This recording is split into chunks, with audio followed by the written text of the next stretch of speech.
Hello everyone, it's Seth, probably better known as Saffron Olive, and it is time for a super special video. As you know, Ravnica Allegiance is about to release. We're in the weird week between pre-release and official set release, which means it's time to talk about what the set might do in constructed format. So today, we're going to be talking about the top 10 standard cards from Ravnica Allegiance. And joining me to discuss standard is Crim. How's it going today, Crim? Hey Seth, how's it going?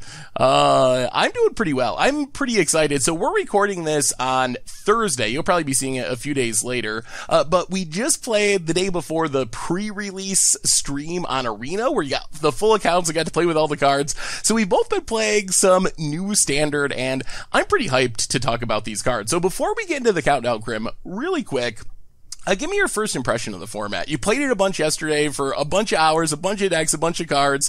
How are you feeling about Ravnica Allegiance Standard in general before we get to the countdown?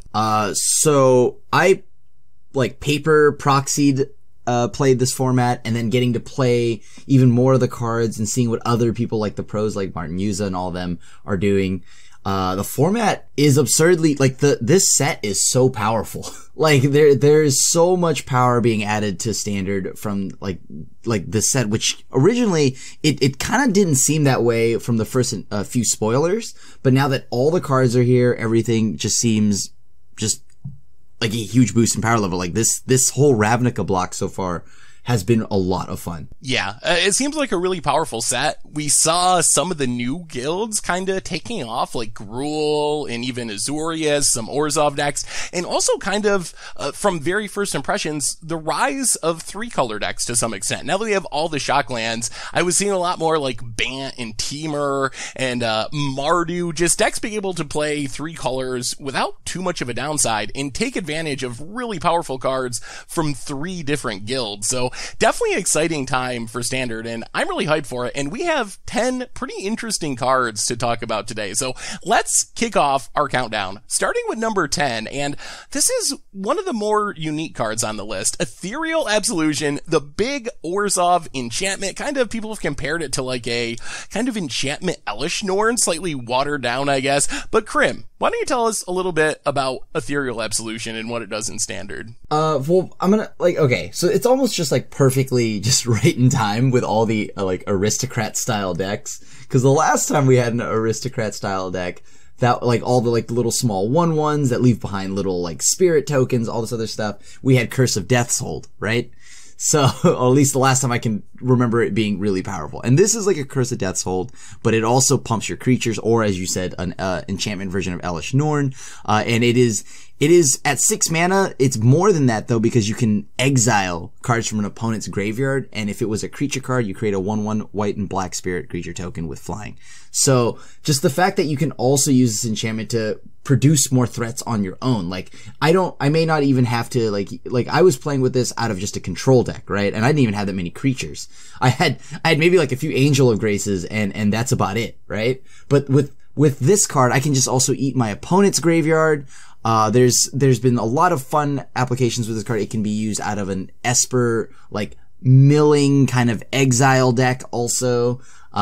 Which I played against and with a little bit of that myself, and that was also a lot of fun. Yeah, I think that Ethereal Absolution, worst case, it's a really sweet sideboard card, shutting down March of the Multitude, some of the X1 style decks, and best case, you can play it like a finisher, basically, in your control deck. Even if you don't have a lot of creatures yourself, it provides the army itself, assuming your opponent has creatures you can exile, which most decks in Standard do, and then it's also really sweet that you can just stack them up. While -1, yes, that kills some stuff.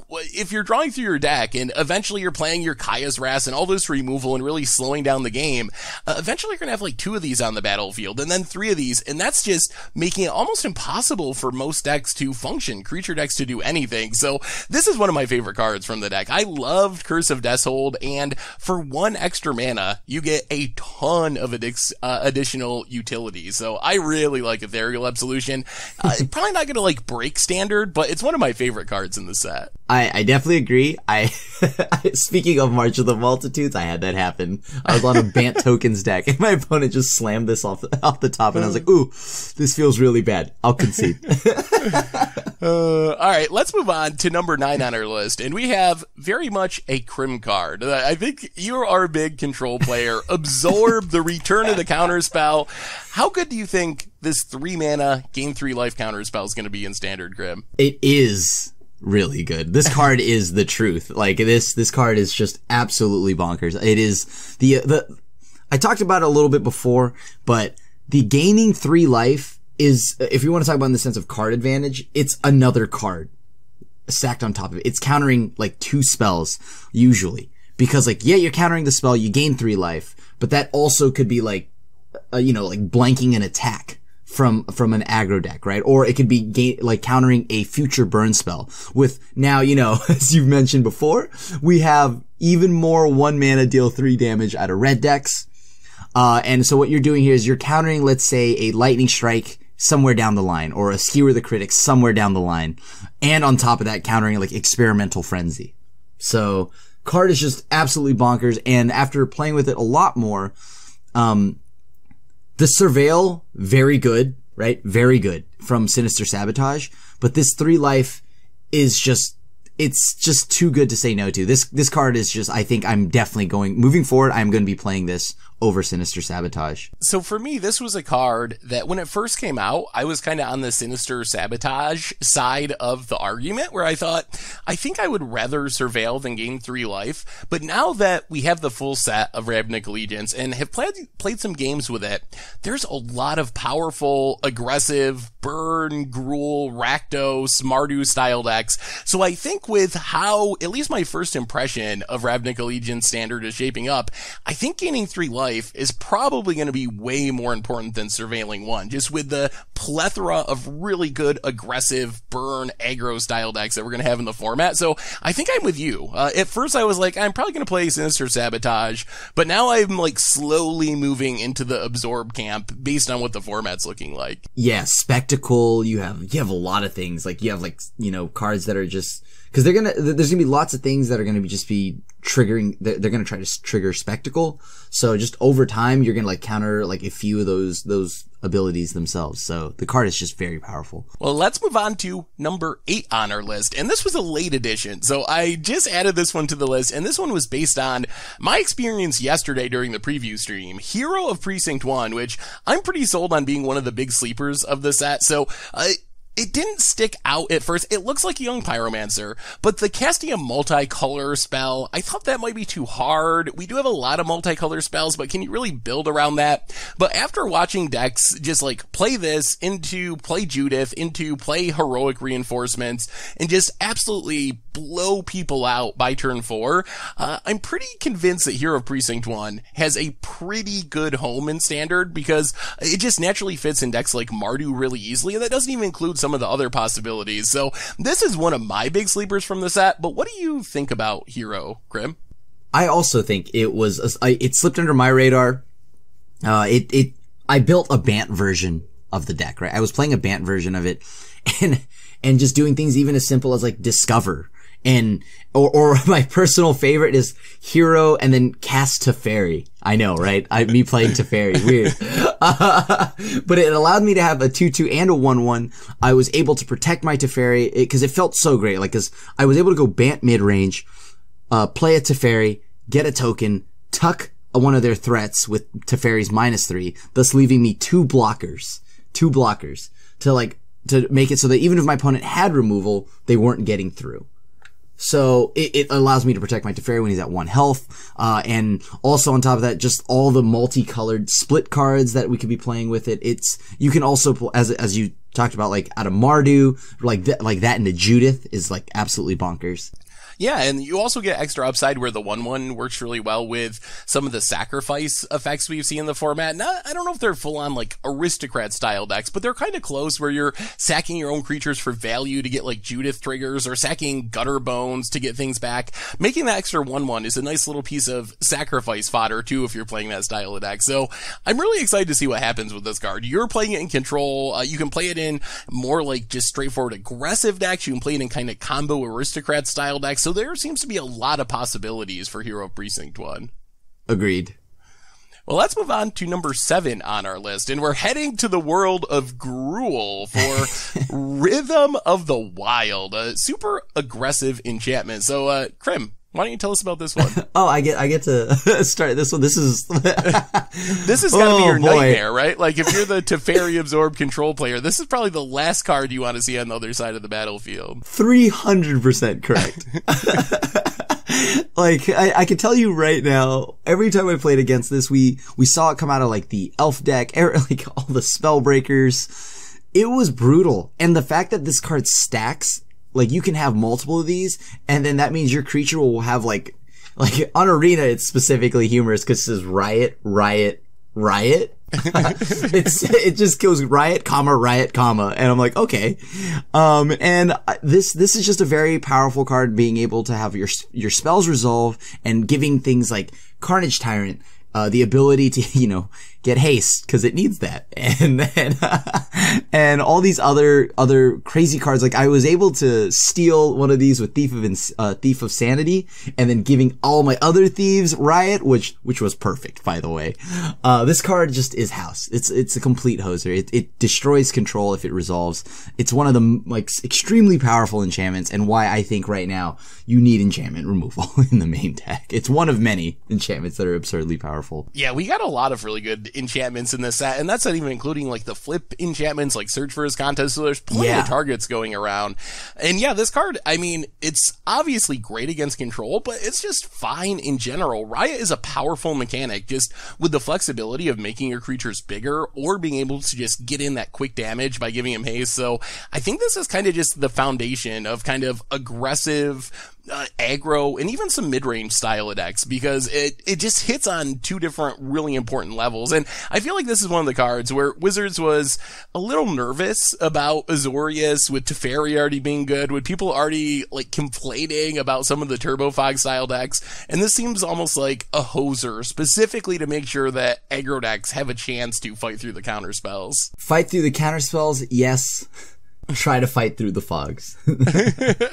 Yeah, the fogs are still an issue, but definitely a powerful card. Who would have thought? Fogs. Hate them. Let's move on to number 6 on our list, and this one's pretty simple. Bedevil, just a great removal spell. It's a hero's downfall with upside. I don't know how much more you could say about it. What do you think about this one, Crim? How good is this card? I mean, I wouldn't be able to state it any better than you already have. It's just Hero's Downfall with another thing that you can blow up.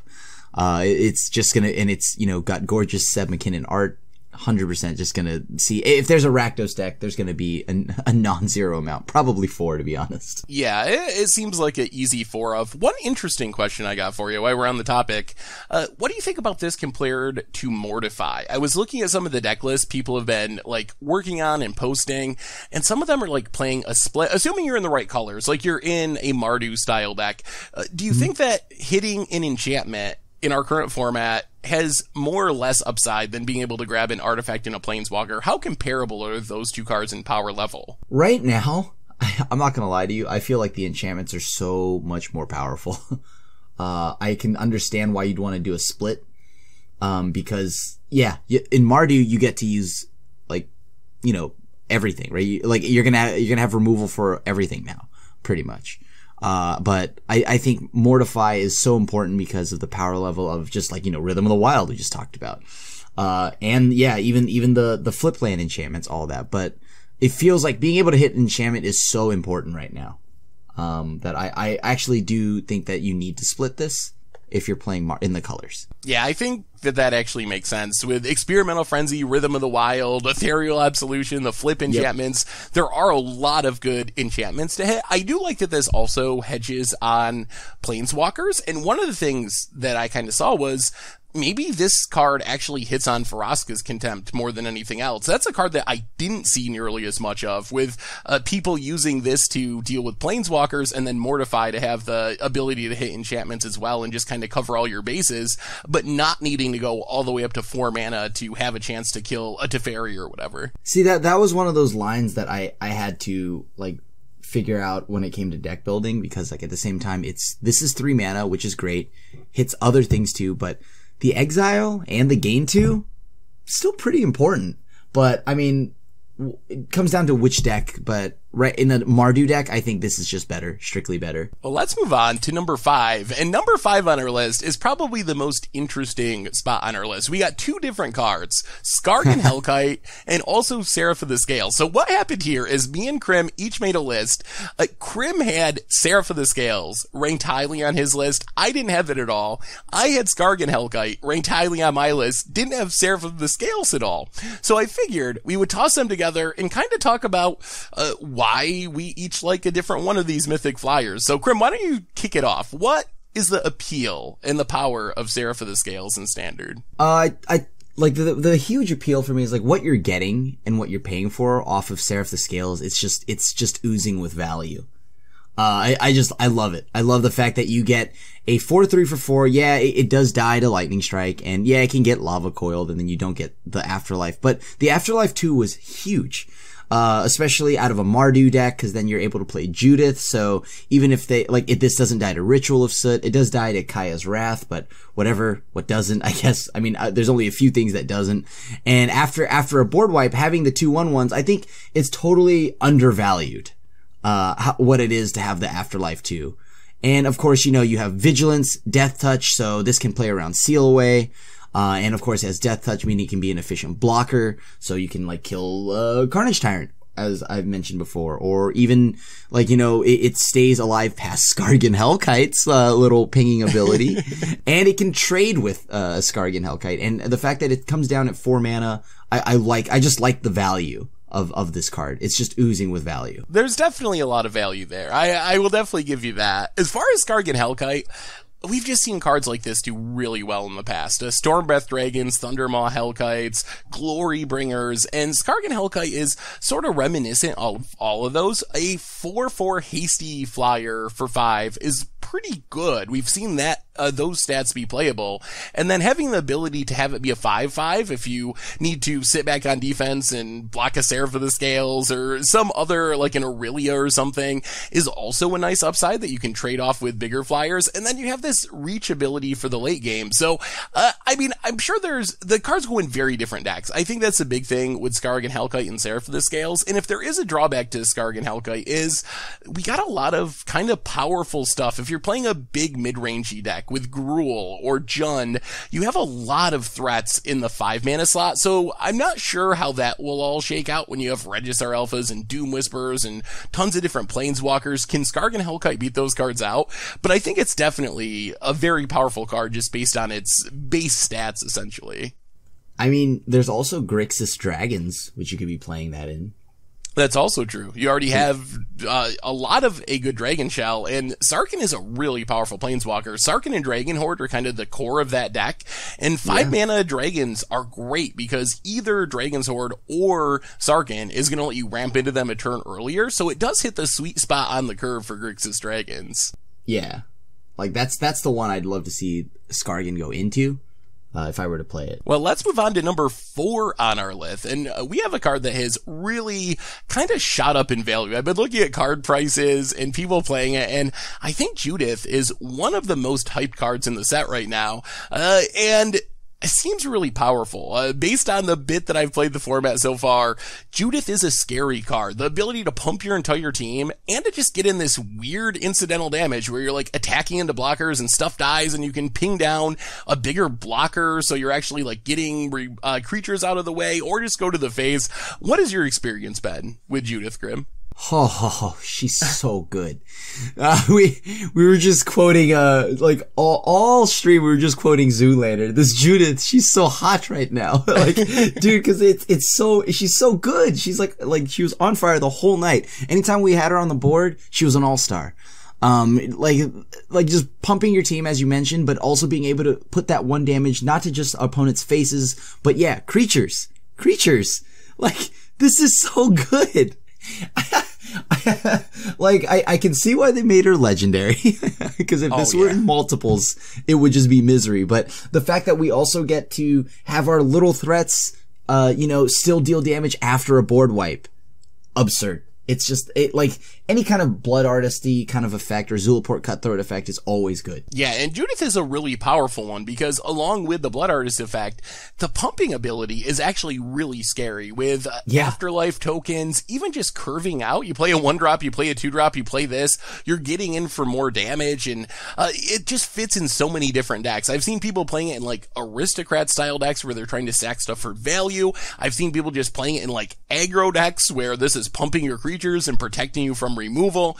It's just a really, really good card. And even being legendary, it's still a card that people are going to play as a 4 of, because it's a card that if you have it on the battlefield, you're probably winning. Things are going in your favor if you can keep a Judith out there. Yeah. Just super bonkers. And it's, once again, it's board wipe protection. Yeah. Great answer to Kaya's Wrath and Cleansing Nova or any of the other sweepers we have in the format, which is pretty key for aggro decks. It really punishes control decks, because if they don't kill your stuff, then they're probably going to die to your creatures attacking them. But if they do kill your stuff, they're going to take a lot of damage, maybe even lethal damage, depending on the board state, which just gives the card so much flexibility. Agreed. Let's move on to number 3 on our list. And we have a big old demon, Spawn of Mayhem, our spectacle mythic, and this is another card that just has really good stats. Crim, have you played with Spawn of Mayhem yet? Oh, yes, I have. This card is so good. The fact that it enables spectacle every turn, it's not legendary. I had multiple of these out, and yeah, sometimes it can be like, because it hits everyone, so you do hit yourself. You don't want to get too wild with this, but the thing here is, it's every time it's been out on the board, you get it out on like once the next one comes down for 3, or like you play it in a Rakdos deck, you have like a ton of those, the little critters that can ping and deal damage, like, you know, Footlight Fiend. Also playing this in a deck with like Gutter Bones, and even just like random 1/1s. Like I played it with like a Tattered Mummy in a deck, right? just to get that spectacle cost. Cause if you can curve this out on turn 3, it is a powerhouse. And even on 4, it's still a good rate. So this was just huge. And the fact that it kept growing was even better. Yeah, I haven't played too much with Spawn of Mayhem. How relevant is that aspect of the card? Like, does that come up fairly often, that it's eventually growing into a 5/5 and a 6/6, or is that just kind of like fringe upside every once in a while? I would often find that like I would be at like 12 or 11 and I'd have a few of these out, and then it would just trigger it to them being like bigger. But the one thing is, just remember that you have to stack your triggers properly or anything, in case like any of these get like some weird debuff effect on it. But it does it all at once, so it's gonna ping everyone, and then it checks your life total. And if you're not at 10, so like one of them may stay a 4/4, the other one will become a 5/5. Oh, that's good to know. Yeah, I mean, this is a card that just, the stats are good. Yeah, when you cast it for 3 mana, it's great. When you cast it for 4 mana, it's fine. It has additional upsides with Spectacle being able to enable it, and it gets bigger. There's just not much to dislike about Spawn of Mayhem. Yeah, at all points of the game, it just felt really good, unless I was like at 1 or something like that. Yeah, well, then you might not want to cast it. Yeah, then I'd hold. Well, speaking about going to 1, number 2 on our list, Angel of Grace, a pretty flashy mythic flyer. So Angel of Grace, this is a card that I think is really powerful, but honestly, I haven't seen it played too much yet. How about you, Grim? Have you played any Angel of Graces in your control decks or anything? Yes, I've played 2 to 3. I played with and against this out of the Fog decks. It's definitely the truth. It's also the fact that it's 5 power also means that you can flash it in at the end of a Teferi turn and then punch Teferi. Yeah, it's a great Teferi assassin, and it's a really powerful combination of abilities. Flash is such a nice way to pressure planeswalkers, as you said, also pressure your opponent's life total. So even though the Angel's Grace ability isn't always relevant, the rate is good enough that you're more than happy just flashing this in at the end of your opponent's turn, or flashing in, eating an attacker during your opponent's combat step. So it's just a really powerful combination of abilities. What about the last ability, Grim? Have you set your life total to 10 for 6 mana by exiling it. Yes. I've only done it once. Most of the time though, like in the decks that this card goes in, the second half, that's like the emergency red button. And we try not to get there. Right. We try to avoid pressing the emergency red button, but I've done it once and it was very beneficial. It's like, like you said, it's already great enough being a 5/4 flashing, angel that comes down and it has evasion and it has good stats. It can pressure your opponent. But on top of that exile ability can save you, even more. It's already saved you once potentially, and it can save you twice with that second mode. And that's not even counting any potential angel synergies. So we were talking about Seraph of the Scales earlier. Yep. We still have Lyras and Aurelias and Shalais. So that might be a deck that develops as people figure out how to make that curve work, how to make the color, what colors you want to be in, what removal you need. But there's definitely some potential for a mid-range angel style deck as well, I think, with Angel of Grace. Yeah, I tried an Orzhov version and I tried a Mardu version of Angels, and they were fun. It's very mid-rangey. It's so, but like you're only playing one threat at a turn though. Like, so control is problematic, but everything else is great. Well, let's move on to our number 1 card on the list, and this is another one of Crim's enemies, I think. Gruul Spellbreaker, another card that you really don't want to see if you're trying to dirtle around with a control deck. What do you think about this one, Crim? I definitely agree with you on that. I mean, it shuts down your Settle the Wreckages. I was going deep into the tank. I started just playing Detection Tower. I was like, okay, I need more. Before I was playing 1, right? But then I was like, okay, but let's talk about this. A 2-color deck, like my Azorius or maybe Dimir control deck. I think we're going up to, I tried like 2 to 3 Detection Towers. Like, I was just so tired of this card. It's so good. It's so good. It comes down on turn 2 potentially with the help of Llanowar Elves. Which it has. Yeah. It's got great stats.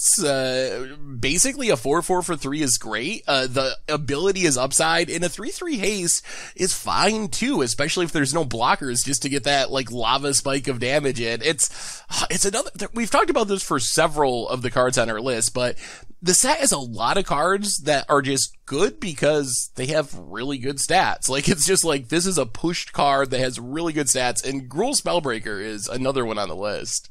Yeah, it's not even like it's bad outside of the control matchup, right? Like, it's still just a solid body. It could be a solid body.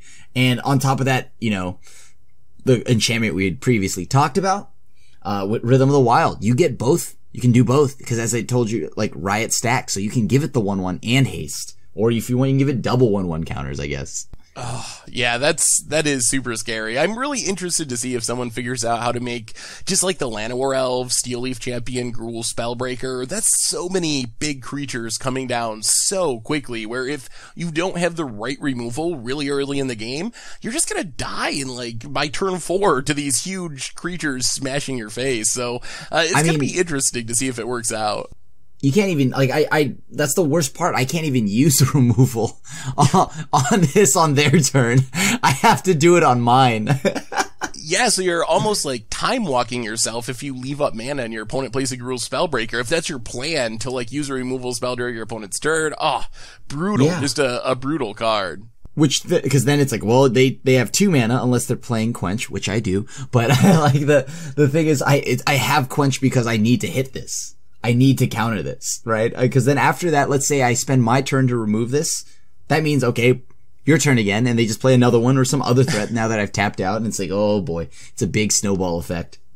Yeah, it seems like Gruul is designed to give the Dirtly Teferi decks a hard time with this set. And that they have. That they have, Seth. Anyway, I think that brings us to the end of our top 10 standard cards from Ravnica Allegiance. So, Crim, thank you so much for hanging out. It's always been, it's been fun. Thanks for having me. And thanks to everyone for watching. So, again, that's been our top 10. We'll be back soon in a day or two to talk about the top 10 modern cards from the set. So, be on the lookout for that. Thanks again for watching. I hope you enjoyed it, and we will talk to you soon. Thanks for watching the video. If you enjoyed it, help us out by clicking that like button down below. And to keep up on all the latest and greatest, click that subscribe button. And don't forget to hit that bell icon to get alerts whenever we have new videos. And if you want to, check out some of our other sweet videos here and here.